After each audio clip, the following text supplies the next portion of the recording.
é um modelo de crescimento brasileiro. Nós temos o Plano Real, que vai fazer 28 anos, Sérgio, desculpa me alongar sobre isso, mas que ele foi basicamente pautado em tomar acesso a crédito e consumir.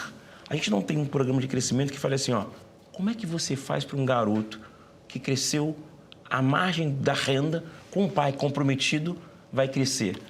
Então, acho que esse é o nosso desafio aqui do modelo de crescimento brasileiro.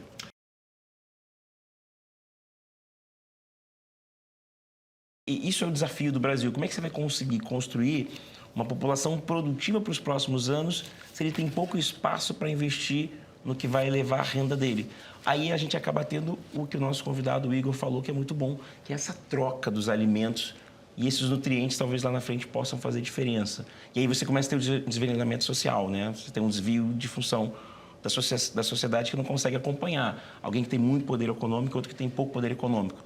E aí entra, por exemplo, o Estado criando componentes, eu gosto de chamar de aceleradores, para quem não conseguiu acompanhar, quem se desenvolveu. Então, nesse cenário, quem ganha R$3.000 tem uma vantagem competitiva, porque sobra mais para ele investir em outros componentes.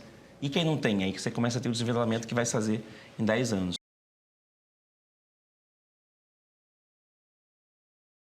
Quanto é o mínimo existencial?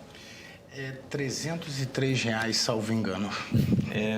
Isso é interessante falar sobre isso. A gente pode fazer um link com outra abordagem, porque o Brasil ele tem 100 milhões de pessoas que vivem com uma renda de R$400. 2 milhões de pessoas com uma renda de R$17.000. PNAD contínua de 2018. E aí a OCDE fez um estudo muito interessante. Quanto tempo demora para sair de um ponto de R$400 para R$17.000? São 9 gerações. Em média, uma geração tem 20 anos. Então, a gente está falando que um país que tem tanta desigualdade demora 9 gerações.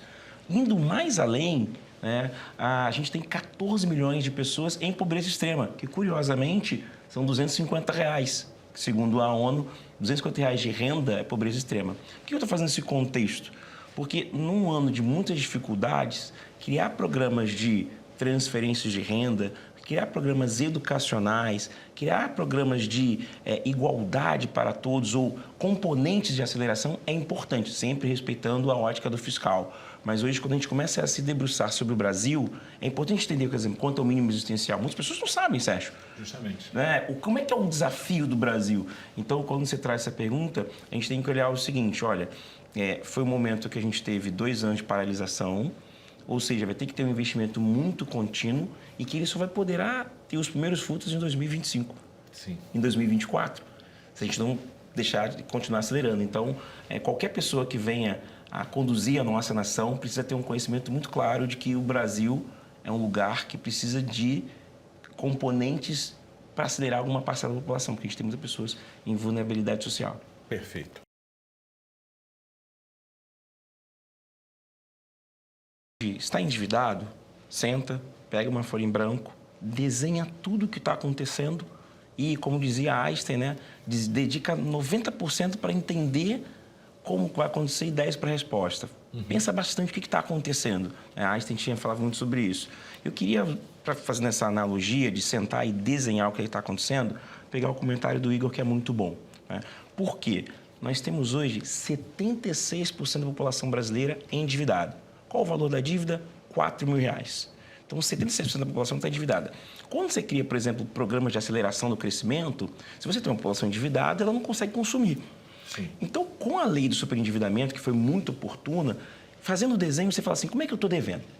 Vamos fazer uma lista de superendividamento? Será que eu estou superendividado? A legislação americana tem um mecanismo, né, alguns mecanismos, eu acho que o Igor seria oportuno de falar sobre isso, de você sair desse superendividamento e tentar ter capacidade de consumo. Então, acho que o grande cenário aqui é o seguinte, está endividado, o cenário está ruim, põe no lápis. Será que eu consigo fazer uma renegociação das minhas dívidas?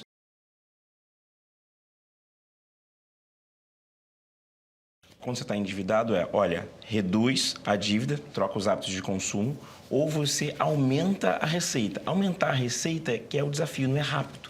Você pode fazer um transporte de aplicativo, você pode fazer um transporte manual, ou você reduz o consumo ou você aumenta a receita. E aí você vai partir para outros trabalhos adicionais. Isso mostra rapidamente, Sérgio, por que o MEI foi para 10 milhões de pessoas. Sim. né? O MEI cresceu muito nesse complemento da renda. Então, o caminho é esse, ou reduz a dívida ou aumenta a receita.